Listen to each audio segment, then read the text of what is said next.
오늘은 말씀의 제목이 시험을 참는 자가 누릴 면류관이라는 제목으로 살펴봅니다. 이 야고보서 1장 부분에서는 특별히 지금 이 12절까지가 13절까지가 오히려 시험을 참아야 된다. 인내해야 된다. 시험을 참는 자가 하나님의 은혜를 이룬다. 4절 같이 읽어볼까요? 야고보서 1장 4절 같이 읽지요. 인내를 온전히 이루라. 이는 너희로 온전하고 구비하여 조금도 부족함이 없게 하려 함이라. 어려운 때에 인내를 온전히 이루라 그래요. 오늘 말씀에서는 가난한 성도들은 위축되지 말고 어떻게 보면 천민들이라고 위축되지 마라 이 말이에요. 부한 성도들은 교만하지 말고 시험이 왔을 때에 온전한 기쁨으로 인내하며 하나님이 약속하신 영광의 면류관을 바라보고 나가라고 합니다.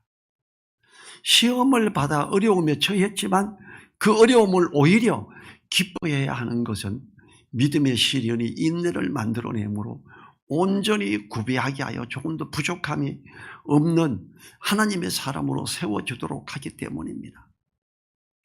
지금 달러가 올라가고 있습니다.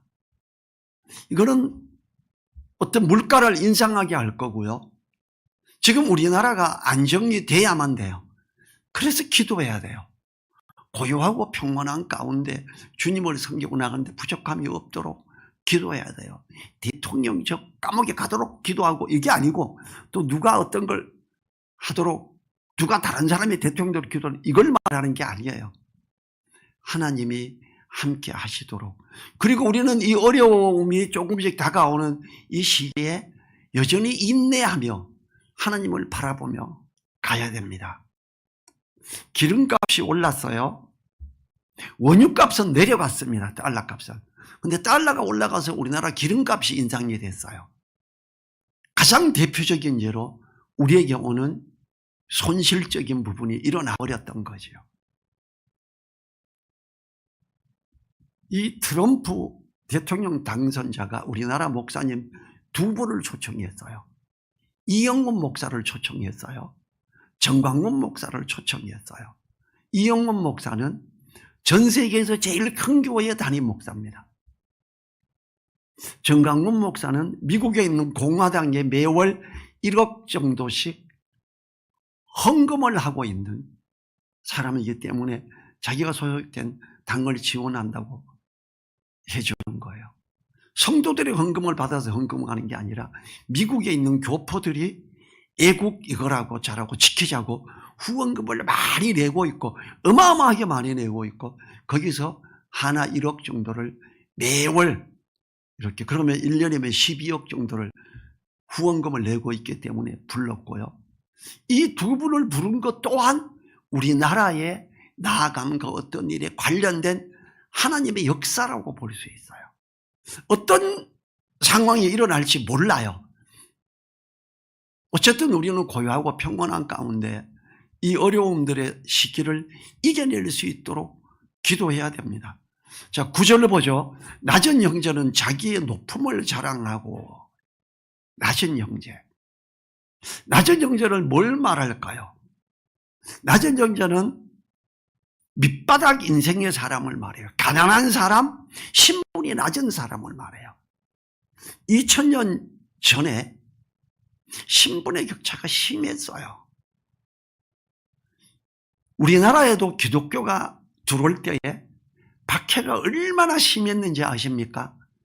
심지어 예수님 믿는 사람 잡아서 바위에 패대기 쳐서 때려서 죽이기도 했어요.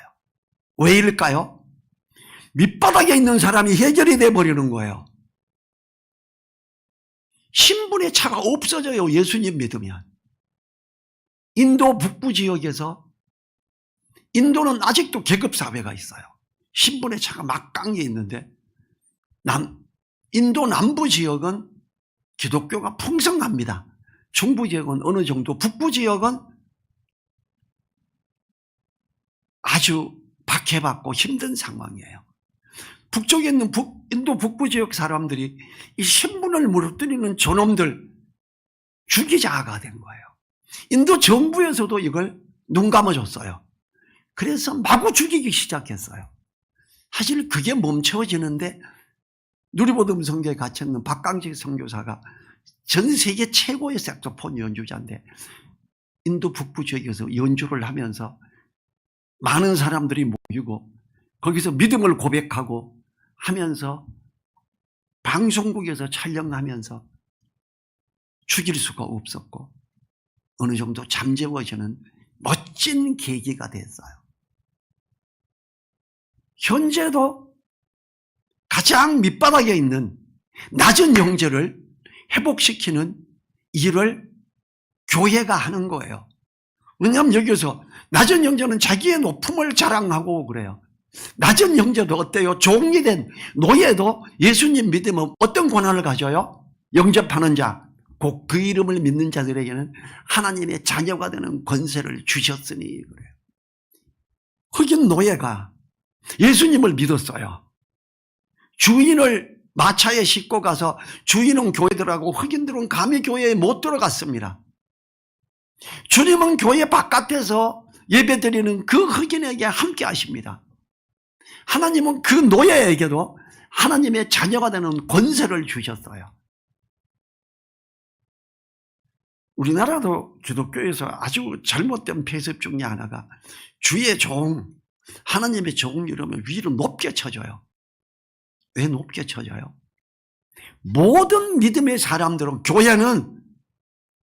교회의 머리는 그리스도고 모든 믿는 사람들은 주님의 몸된 지체들이에요.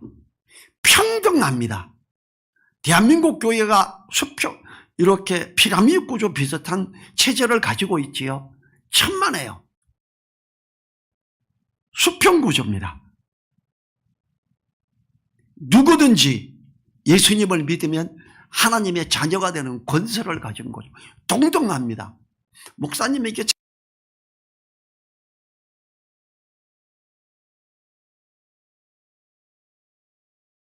많이 들었고 제가 너무 이렇게 치우쳐 있나 해서 제가 금식 기도를 하면서 오살리 기도원에 가서 기도하면서 하나님, 혹시 내가 편견을 가지고 있다면 이번 금식 기도를 통해 3일 동안은 있을 텐데 모든 집회에 참여할 테니까 내 이 생각을 벗어나게 도와주십시오. 제 마음을 정말 넓게 열고 싶습니다. 왜냐하면 기독교라는 종교인들을 되게 제가 거부했었거든요. 분명히 예수님을 믿으면서도. 근데 거기 가서 뭐 집회하는데 주로 유명한 부흥사들이 오고 기도하고 저는 놀란 게 뭐라 그러나요? 바구니가 아니고 헌금을 담아서 내는 이 큰 가방이 양쪽 줄이 있고 2명이 이걸 가득 들어요. 가득 차요. 이런 게 10개가 넘어요. 야, 헌금 되게 많이 하네. 저는 거기서는 안 했어요. 어마어마하게 헌금도 거둬들여지고 그 헌금 봉투에 넣어서 하는 이게 진짜 쏟으면요 이 강대상 전체만큼 나오더라고요. 근데 폼을 잡고 하는데 제가 계속 참여하면서 기도하고 하나님, 제가 혹시 잘못 이해하고 있다면 이번 이 기도원에서 집회들을 통해서 제 마음을 더 열리게 도와주시고 저도 대한민국 기독교의 이 사람들과 같이 이 문화를 받아들일 수 있도록 도와주세요 기도했어요. 제가 그게 무너진 게 3번째 날이었어요. 어떤 젊은 목사가 한복을 입고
하나님의 종이다 내가 그러면.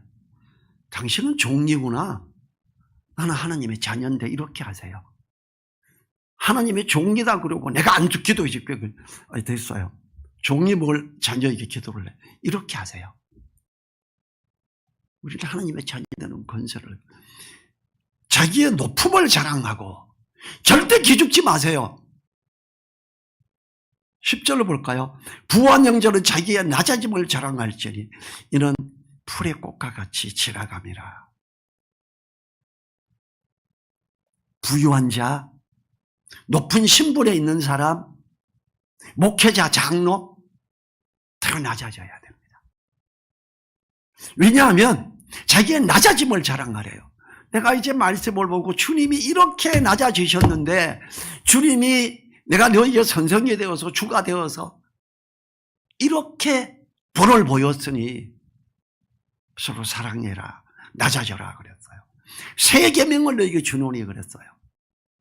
허리에 띠를 띠고 무릎을 꿇고 제자들의 발을 씻겨줬잖아요. 그렇게 낮아지래요. 우리는 그렇게 낮아지고 하나님의 능하신 손 아래서 겸손해야 됩니다. 하나님의 관점에서의 자랑은 하나님 안에서의 것들이어야 합니다. 누구든지 하나님의 자녀되는 권세를 가졌고 누구든지 주님의 이름으로 기도할 때, 우리가 주님 안에 있고 주님의 말씀이 우리 안에 있으면 기도하는 것을 응답받게 되지요. 이게 주님의 약속이잖아요. 요한복음 15장 7절이잖아요. 너희가 내 안에 거하고 내 말이 너희 안에 거하면 무엇이든지 원하는 대로 구하라. 그리하면 이루리라. 이거요, 노예에 있는 그들에게도 하시는 말씀이에요. 아무리 낮은 자, 아무리 천해 보이는 자일지라도 기도할 때 주님 안에 있고 말씀을 마음에 두고 기도할 때 응답해 주시는 거지요. 11절 같이 읽어보지요. 해가 뜨고 뜨거운 바람이 불어 풀을 말리우면 꽃이 떨어져 그 모양의 아름다움이 없어지나니 부한 자도 그 행하는 일에 이와 같이 쇠잔날이라. 지금 11절은 10절을 이어서 가요. 높은 자, 부한 자, 교만하지 마라. 이 부한 자는 그 행하는 일이 이와 같이 쇠잔해질 수 있다. 교만할 때 그렇다는 거예요. 절대 교만하지 말자. 내가 좀 더 잘 되고 있다. 더 겸손해야죠. 더 낮아져야지요. 주님 안에 있을 때에 이걸 정말로 하려고 애를 써야 돼요. 저는 선교단체에 있을 때도 지도자에 있었어요. 근데 제가 솔직히 한 번도 내 말을 들어 이런 적이 없었어요. 왜냐하면 절대 교만하면 안 되니까. 그런데 이 잘못 받아들여진 한 가지 때문에 계속 방언 찬양을 하는 거예요. 예배 때마다. 제가 성경을 보면 이게 안 맞는데 제가 이 8년을 건의했어요. 성찬 예식이 끝나고 할렐루야 할렐루야 그러면 2절 때부터 랄랄랄라 방언 찬양을 막 해요. 방언 못하는 애는 좀 멍하죠. 지난번에 왔던 몽골 선교사 차남성 선교사는 방언을 못했어요. 저는 했었고요. 근데 제가 고린도전서 14장을 보니까 그게 맞지 않는 거예요. 건의하고 했는데 이게 계속해서 안 돼요. 제가 정말 존경하는 사역자 인도 선교사가 나중에 안경을 중간에 이렇게 누르면서 병철흥제는 도대체 왜 그러는 거야 하고 고함도 지르더라고요. 정말 마음이 잘 통했거든요. 제가 이걸 없앴는데 어떻게 없앴나 하면 인도자 회의가 있는데 제가 그랬어요. 우리 마무리 찬양을 할렐루야로 하지 말고 모든 영광을 하나님께, 모든 영광을 하나님께 하는 게 어떻겠느냐. 그게 더 은혜스럽지 않냐. 맞대요. 아멘. 3절까지 다 가사가 있으니까 방언 찬양이 없어져 버렸어요. 그때부터. 8년간 건의하다가 기도하고 지혜 달라 그러고 찬양을 바꾸니까 되더라고요. 제가 말씀을 들고 주장하고 강력하게 외칠 수도 있었어요. 그런데 그렇게 하지는 않았습니다. 어려움이 올 수도 있죠. 자, 이제 12절 또 같이 읽어요. 시험을 참는 자는 복이 있도다. 이것이 옳다 인정하심을 받은 후에 주께서 자기를 사랑하는 자들에게 약속하신 생명의 면류관을 얻을 것임이니라. 계속해서 시험에 대해서 이야기하다가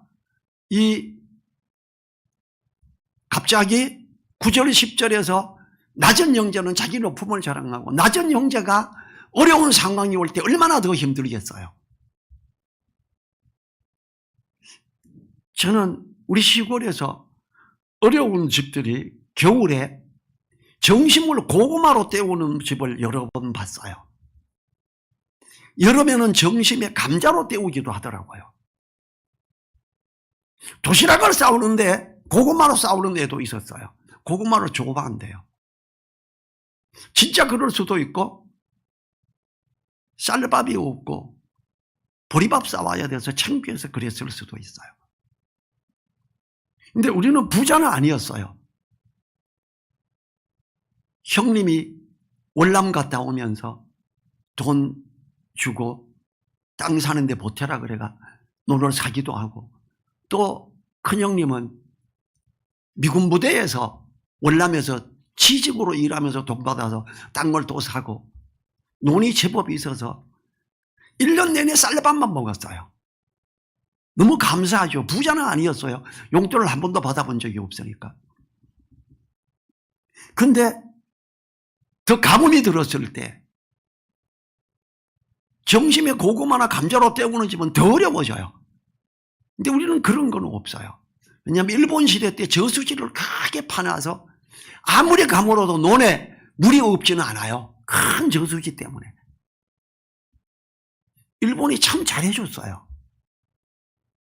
솔직히 옛날에 우리나라 왕은 백성을 위해서 신경 막 쓰지 않았잖아요. 저 저수지는 언제 생겼어요? 일본 시대 때 생겼다 그러더라고. 아, 일본은 물론 그렇게 하고 쌀을 많이 뺏어갔지요. 이 낮은 형제가 자기의 높음을 자랑하고 해서 얼마나 어려워질까. 어려운 환경이 될 때. 그래서 12절에서 시험을 참는 자는 복이 있도다. 어려움이 올 때 이걸 참는 자, 인내하는 자. 시험을 참는 게 쉽지 않죠. 어려움이 왔을 때 이걸 이기기 위해서 어떻게 해야 돼요? 우리가 5절 같이 읽어볼까요? 5절, 1장 5절. 너희 중에 누구든지 지혜가 부족하거든 모든 사람에게 후히 주시고 꾸짖지 아니하시는 하나님께 구하라. 그리하면 주시리라. 지혜를 구하래요. 시험이 왔을 때, 어려운 상황이 됐을 때 하나님 이 시험을 이길 수 있도록 도와주십시오. IMF 때 어려웠지요. 우리 같은 성교회 출신의 한 형제님이 이제 다른 데 교회 장로님이에요. 수입하면서 굉장히 부자였어요.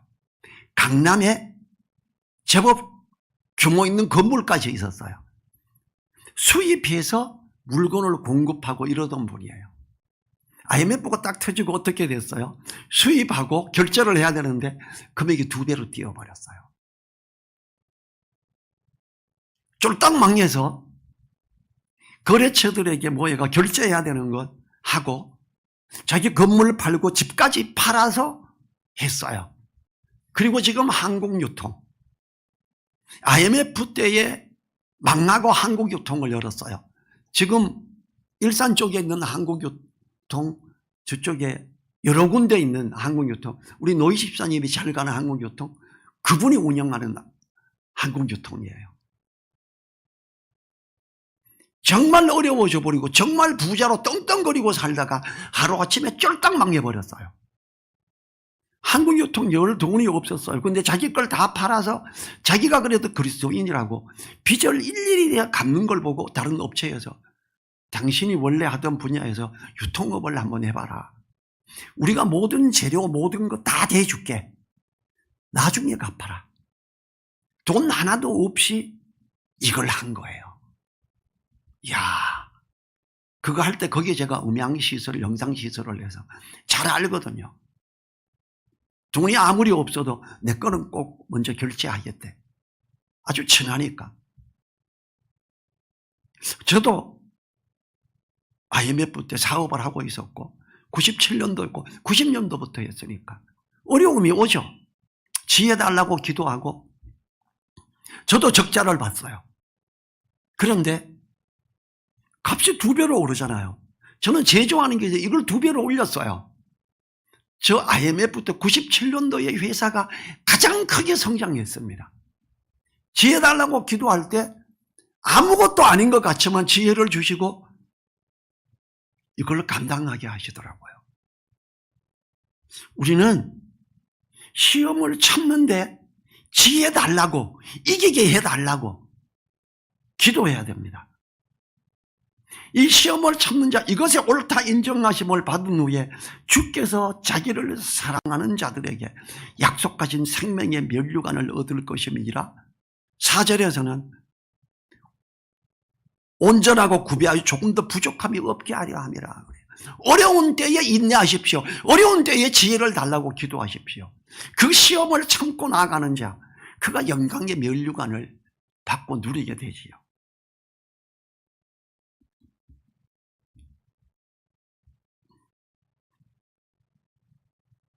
(13절) 상반절에 사람이 시험을 받을 때에 내가 하나님께 시험을 받는다 하지 말지니 그래요. 사람이 어려움을 당하는 것 중에 미혹됨으로 어려움에 처하게 되는 경우도 있습니다.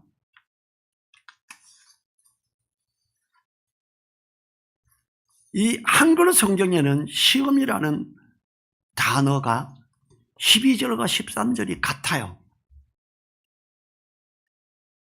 근데 12절까지의 시험은 연단을 위한 시련, 테스트예요. 13절의 시험은 유혹입니다. 원어에서는 다릅니다. 12절과 13절이. 그래서 13절의 시험은 유혹이라는 의미로 사용돼야 합니다. 구약 성경에서는 하나님이 사람을 시험하신다는 표현이 종종 나옵니다. 창세기 22장 1절에서 그 일 후에 하나님이 아브라함을 시험하시려고 그를 부르시되 아브라함이 하시니 그가 가로되 내가 여기 있나이다. 그러나 이 말씀들은 하나님이 그 백성을 성숙시키시기 위하여 테스트하는 시험입니다. 12절에 있는. 죄에 빠지게 하려고 유혹하는 시험은 마귀가 하는 것으로 죄의 본성을 가진 사람에게서 나오는 것입니다. 사람은 자신에게 발생한 미혹으로 인한 시험을 종종 하나님께로 전가하고자 합니다. 잠언 19장 3절 사람이 미련함으로 자기 길을 굽게 하고 마음으로 여호와를 원망하느니라. 실제로 아담과 하와가 자신들이 미혹되어 따먹은 선악과에 대해 하나님을 원망하는 표현을 하는 것을 봅니다. 창세기 3장 12절에서 아담이 가로되 하나님이 주셔서 나와 함께 하신 여자 그가 그 나무 실과를 내게 주므로 내가 먹었나이다. 하나님이 이 여자 줬잖아요. 그리고 이 여자가 나를 꼬셔가 내가 따먹었잖아요. 13절에서 여호와 하나님이 여자에게 이르시되 내가 어찌하여 이렇게 하느냐. 여자가 가로되 뱀이 나를 꿰므로 내가 먹었나이다. 하나님이 만드신 뱀이 꿰가내 먹었잖아요. 자기의 잘못을 인정하지 않아요. 참으로 안타깝죠. 그래서 그들에게 죄악의 결과가 내렸지요. 야고보는 본문을 통해 누구든지 시험을 받는 자는 누구도 유혹을 받는 자, 미혹을 받는 자는 하나님으로부터 죄를 짓도록 유혹받았다고 말하지 말라고 엄하게 경고하고 있습니다. 13절 하반절에 하나님은 악에게 시험을 받지도 아니하시고 친히 아무도 시험하지 아니하시느니라. 자, 13절 하반절을요 바꿔서 읽으면 하나님은 악에게 유혹을 받지도 아니하시고 친히 아무도 유혹하지 아니하시느니라 이렇게 해야죠. 하나님은 어느 누구도 죄에 빠지도록 유혹하시는 분이 아니라는 것을 확실히 하는 말씀입니다. 구약의 경우에는 하나님이 죄를 부추기는 것처럼 보이는 경우가 있기도 합니다. 그러나 그 사건들조차도 하나님이 미혹하신 것이 아님을 알아야 합니다. 구약의 3가지 사건을 예를 들어 볼게요. 첫째, 하나님이 애굽 왕 바로의 마음을 강박하게 하심으로 하나님의 뜻을 거스려 죄악에 들어감을 봅니다. 출애굽기 4장 21절에 여호와께서 모세에게 이르시되 내가 애굽으로 돌아가거든 내가 내 손에 준 이적을 바로 앞에서 다 행하라. 그러나 내가 그의 마음을 강팍히 한즉 그가 백성을 놓지 아니하리니. 그때 바로가 반란을 일으켜서 애굽의 새로운 왕이었지요. 요셉에 대한 능력과 이런 걸 모르고 그 전 왕이 요셉 이스라엘 백성들하고 친밀한 관계에 협조하고 있었으니까 저 이스라엘 사람들이 지난번 왕하고 다시 손잡아가 일어나면 우리 큰일 난다. 아들 죽이자 이랬죠. 핍박을 엄청나게 했죠. 왜 했어요? 그 애굽 왕 바로가 자기의 왕권을 유지하게 지키려고 욕심에 미혹되어서 일어난 일이었고 하나님의 백성들을 겁박하고 죽이기 시작할 때 그들에게 모세를 통해 강력한 역사가 일어나 버렸지요. 하나님이 그렇게 하라고 한 게 아니었어요. 그의 미혹됨이었지요. 둘째, 다윗의 마음을 움직여 다윗이 하나님의 뜻에 어긋나는 인구조사를 하게 된 장면이 나옵니다. 사무엘하 24장 1절에 여호와께서 다시 이스라엘을 향하여 진노하사 저희를 치시려고 다윗을 감동시키사 가서 이스라엘과 유다의 인구를 조사하라 하셨지라. 다윗이 하나님을 의뢰하고 가면 되는데 이제 왕권이 좀 든든해지고 하면서 야 우리나라 인구 조사해봐. 우리 군인 몇 명까지 할 수 있나 봐. 세워봐. 하나님은 말의 힘이나 군사의 숫자에 승리를 주시는 분이 아니었어요. 근데 군사의 숫자를 세고 있는 군인 동원령을 할 수 있는 인구를 파악해라 할 때 하나님이 그들에게 큰 증거를 내리셨지요.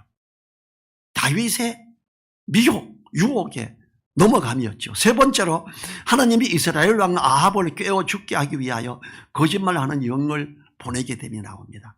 열왕기상 22장 23절 이제 여호와께서 거짓말하는 영을 왕의 이 모든 선지자의 입에 넣으셨고 또 여호와께서 왕에게 대하여 화를 말씀하셨나이다. 이 3가지 사건을 표면적으로 보면 하나님이 악을 조성하고 죄의 유혹에 빠지게 하시는 것으로 보입니다. 그러나 그 이면을 보면 그렇지 않음을 알 수 있습니다. 결론부터 말하면 바울 사도가 선포한 말씀을 통해 볼 수 있죠. 로마서 1장 28절 또한 저희가 마음에 하나님 두기를 싫어하며 하나님께서 저희를 그 상실한 마음대로 내어버려 두사 합당치 못한 일을 하게 하셨으니 그래.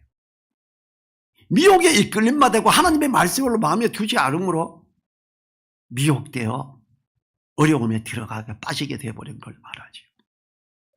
또한 다윗의 사건도 강대한 나라를 일으킴으로 마음이 교만해진 다윗을 사단이 부추기는 것을 보여두셨던 거지요.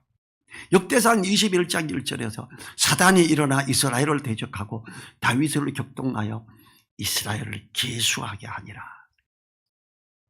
다윗이 교만해졌기 때문이에요. 다윗이 전쟁터에 그 전까지는 다윗이 왕이 옛날에는 왕이 항상 전쟁터에 앞장서서 나가요. 전쟁이 나는데 장군들을 보내고 자기는 이렇게 왕궁 옥상에 있다가 옆에 건물에서 여자가 씻는 걸 샤워하는 걸 보고 우와 저 여자 누군지 데려와. 그 여자를 겁탈하잖아요. 그리고 하나님이 그를 징벌하시기 시작하죠. 미혹에 이끌린 바 되어버린 다윗, 참으로 안타깝죠. 이 아합의 사건도 하나님을 떠나 이미 악의 화신이 되어버린 아합 왕을 그 상실한 마음대로 내어버려 두사 거짓말하는 영이 아합의 마음을 그 욕심이 이끄는 대로 미혹하여 죽게 된 겁니다. 이처럼 근본적인 관점에서 살펴보면 하나님이 사람을 유혹하신 것이 아니라는 걸 알 수 있습니다. 하나님이 사람을 테스트하고 시련을 주는 수는 있어요. 그러나 유혹은 하나님이 하시는 게 아니라는 거죠. 그래서 오늘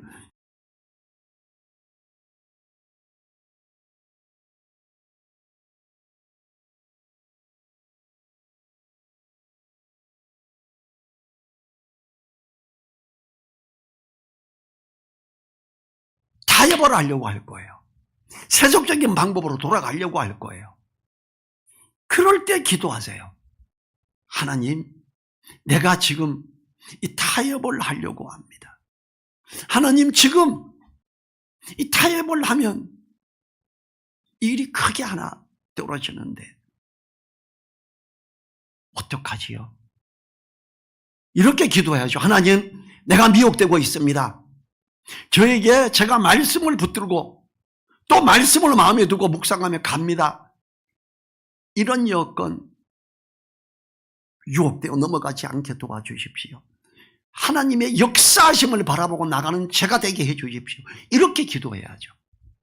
그럼 하나님은 지켜주십니다. 은혜 내려주세요. 14절 같이 읽을까요? 오직 각 사람이 시험을 받는 것은 자기 욕심에 끌려 미혹됨이니. 13절을 마무리하고 있는 게 14절이죠. 끌려 미혹되면 물고기가 짐승이나 미끼에 걸려 밖으로 끌려 나오는 것을 묘사할 때 사용된 용어로 낚시나 사냥에서 사용되는 표현입니다. 각 사람이 시험을 받는 것은 자기 욕심에 끌려 미혹되면 거기에 미끼를 문 거예요. 사단은 항상 이렇게 미끼를 던집니다. 우리가 이 세상에 살고 있는 동안에 사단은 항상 우리를 미혹하고자 두루다니며 삼킬 자를 찾고 있으므로 우리들이 말씀에 깨어있는 것이 꼭 필요하며 근신하라 깨어라 라고 말씀하시는 거예요. 사단은 우는 사자와 같이 두루다니며 삼킬 자를 찾나니 그래요. 동물의 왕국 보니까 사자는 어떻게 해요? 사냥할 때 숫사자가 사냥 안 하더라고요. 암사자가 하더라고요. 숫사자는 바람이 불어오는 쪽에 앉아가지고 털 날리면서 사자 냄새를 나게 해요. 그럼 이 동물들이 그쪽 안 가고 딴 데로 그 반대편에 암사자들이 있어요. 공격할 때 한번 보세요. 다음에 동물왕국 기회 되면 선두를 공격하지 않습니다. 뒤에 떨어져 있는 동물을 공격해서 잡아요. 선두를 공격하잖아요. 소들을 공격할 때 소들이 뒤로 돌아서서 뺑 돌아서 뒷발로 막 차면요 사자가 맞고 그냥 캐오다가 떨어지더라고요. 두르고 다니며 삼킬 자를 찾는데 우는 사자와 같이 물 위에서 떨어져 있는 사람, 말씀에서부터 벗어나 있는 사람, 그들을 삼키려고 하는. 그래서 욕심에 이끌리는 미끼를 던지는 거예요. 잠언 7장 1절부터 5절 제가 읽어볼게요. 내 아들아, 내 말을 지키며 내 명령을 내게 간직하라. 내 명령을 지켜서 살며 내 법을 내 눈동자처럼 지키라. 이것을 내 손가락에 매며 이것을 내 마음판에 새기라. 지혜에게 너는 내 누이라 하며 명철에게는 너는 내 친족이라 하라. 그리하면 이것이 너를 지켜서 음녀에게 말로 오리는 이방 계집에게 빠지지 않게 하리라. 잠언 7장 전체가 음녀에게 미혹되는 남자를 다뤄요. 그런데 그 음녀에게 미혹되는 그것을 이기기 위해서는 어떻게 해야 된다고요? 말씀을 지키고 말씀을 간직해라. 말씀을 지켜서 살며 눈동자처럼 지켜라. 이것을 내 손가락에 매며 이것을 내 마음판에 새기라고. 손가락에 매서 자꾸 보라는 거예요. 마음판에 새기래요. 암송하고 묵상하라는 거예요. 그래야 음녀의 미혹을 이길 수 있음을 말해요. 사단의 미혹을 미끼를 물지 않으려면 말씀을 마음에 두고 근신하고 깨어 있어야 돼요. 그리고 어떤 그런 게 올 때에 기도하고 거절해야 됩니다. 제가 지난번에도 말한 적이 있지만 KBS에서 영상 녹화 장비를 요청받고 제가 시공을 했어요. 잘했대요. 저렴하게 너무 잘했대. 그래서 음향도 KBS, 여의도에 있는 KBS에서 본사에 불려갔어요. 견적을 좀 내달래요. 견적을 냈어요. 국장이 나오더니 뭐 하자는 거예요? 다 같이 죽자는 거예요? 왜 이렇게 싸게 냈냐는 거예요. 너 여기서 2배, 3배 더 올려서 우린데 한 1억 정도 주고 너도 좀 챙기고 해야지. 이게 뭐야? 이렇게 싸게 하면 우리 어떻게 살라고? 지금까지 비싸게 받은 거 어떻게 할래? 이거예요. 저 그리스도인입니다. 저는 뒷거래 안 합니다. 정직하게 하니까 정직하게 하는 제가 마음에 들면 하고 아니면 하지 마세요. 인사하고 일어나면 나와버렸어요. 그래서 KBS 음향은 못했어요. 제가 만약에 거기서 그래요? 한 어느 정도 올릴까요? 2배 올려, 3배 올려면 제가 내는 견적이 3분의 1에서 4분의 1이에요. 그랬으면 돈 많이 벌겠지요. 그 공사만 해도 순수 1억 이상을 벌 수 있어요. 그런데 진짜 마음에 0.1도 미혹이 없었어요. 맨날 말씀 암송하고 묵상하고 나가면서 단호히 거절하고 그리스도인이 내가 그리스도인이기 때문에 그런 거 못합니다 그랬어요. 우리가 이게 흔들릴 때 있지요. 그럴 땐 기도해야 돼요. 근신하라 깨어라.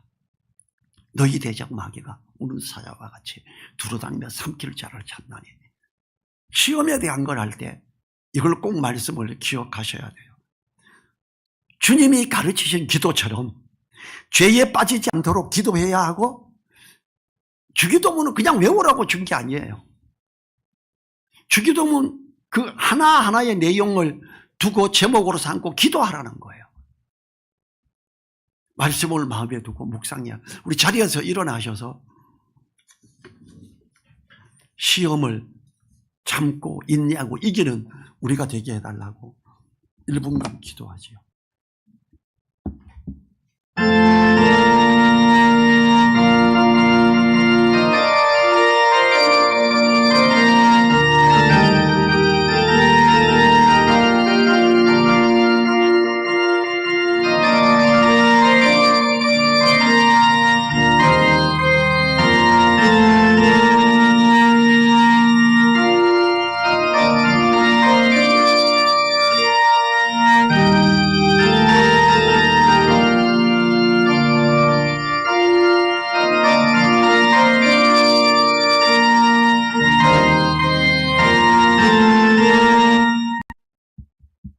주님 감사합니다. 어려운 시기에 있습니다. 어려운 시기가 또 다가오고 있습니다.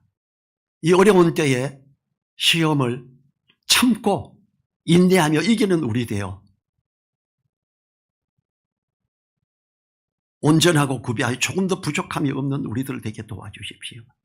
시험을 인내할 때 필요한 지혜를 우리에게 허락해 주시고, 지혜를 주심으로 당연히 이기며 나가게 도와주시옵소서. 간절히 부탁드립니다. 주님께 영광 돌리는 이기는 우리 되게 하옵소서. 감사드리며 예수님 이름으로 기도했습니다. 아멘. 지금은 우리를 사랑하시며 우리와 함께 하시며 역사하시는 우리 주 예수 그리스도의 은혜와 시험을 참고 인내하며 나아가는 자에게 지혜를 주시며 역사하시는 하나님의 그 크신 사랑과 성령님의 감동, 감화, 교통하심이 머리 숙인 한 분 한 분들 그 머리 위에와 그 가정 위에 그 일터 위에 또 우리 늘사랑 교회 위에 이제로부터 영원토록 함께하여 주시기를 간절히 축원하옵나이다. 아멘.